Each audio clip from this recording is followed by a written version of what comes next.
Hey friends, welcome to Finlyn Media. Today, we're going to talk about this year being one of the strangest and most unpredictable year in the living memory. The President of United States faced an impeachment trial. A deadly disease has swept the land, devastating the economy. A Supreme Court seat opened up and is on course to be filed just days before the election. Hovering over it all is a president who refuses to promise that he will accept the outcome of the election. The traditional October surprise was going to have to be huge to get noticed amid all of this. But being 2020, this year didn't fail to deliver. President Donald Trump has tested positive for the coronavirus. Before we look into more details, if you're watching my video for the first time, please don't forget to subscribe and hit the bell button for notifications. Let's get on to the video. On October 3, 2020, the White House announced that the President Donald Trump received an experimental antibody treatment after a test revealed that he is infected with COVID-19 virus. He reportedly has mild COVID-19 symptoms, including fever and congestion, and he was transferred to Walter Reed National Military Medical Center. Later, the President's medical team confirmed he had started a course of remdesivir, an antiviral drug shown to modestly help hospitalized COVID-19 patients.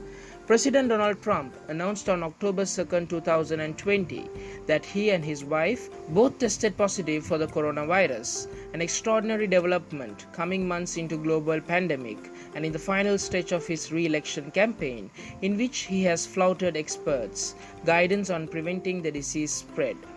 The diagnosis amounts to be the most serious known health threat to a sitting American president in decades. At 74 years old and obese, Trump falls into the highest risk category for serious complications from the disease, which has killed more than 200,000 Americans and more than 1 million people worldwide.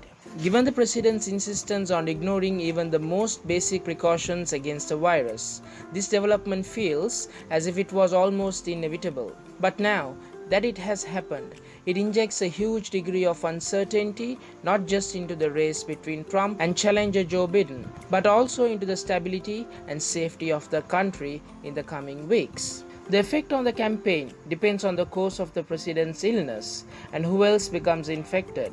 Both Biden and the Vice President Mike Pence has tested negative, but that doesn't mean they are yet in the clear. Trump himself, who is reportedly experiencing only mild symptoms as of October 2nd, Friday night, has been hospitalized at the Walter Reed National Military Medical Center and is receiving experimental drug treatment. There, he might recover quickly or he might become severely ill. Dangerous symptoms typically develop after a week, and we don't yet know when Trump was infected. If the president does become seriously ill, the country will be uncharted territory. Not since Teddy Roosevelt was shot in 1912 has a candidate entered the final stretch of campaigning while suffering weakness. However ill he gets, Trump is likely to insist on remaining on the ballot. Whether he develops a severe case or not, Trump's diagnosis is unlikely to change the state of the race. Trump might emerge unscathed and attempt to hold up his own experience as evidence that the virus was never that bad after all. But coronavirus is not some abstract issue that Americans learn about only through the media. Nothing the president experiences or says will bring dead relatives back to life or give someone back a job they lost. If Trump falls seriously ill, we can expect voices to be raised on the right in favor of delaying or invalidating the election. A delay would need the approval of Congress, and it's almost impossible to imagine. Easier to imagine is that the Trump's illness could be used to further a narrative that the election has been illegitimately stolen from him. Much of the right-wing media is already promoting a conspiracy theory about mail-in ballots, and as a result, a large segment of the country is poised to reject the result if Trump loses. If the president is unable to campaign for a while, he will have another excuse to urge his supporters to question the validity of the result. The risks for the country are not just electoral. The president is an office with a grave responsibilities and awesome powers. Trump has never embraced the serious side of the job, and much of the government has been forced into autopilot, lacking presidential guidance. But that doesn't mean that Trump can't give consequential and dangerous orders if he chooses. Coronavirus patients persistently report suffering from brain fog, confusion, and difficulty focusing on routine tasks. Any president would hesitate to admit they weren't up to the job this close to an election, and Trump will never ever do so. That means all of his powers will remain in hands which may become even more unstable than usual.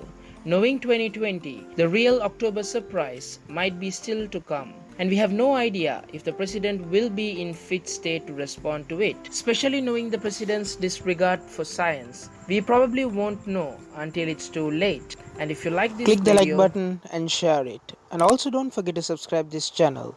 Hit the bell icon for notification. Thanks for watching this video.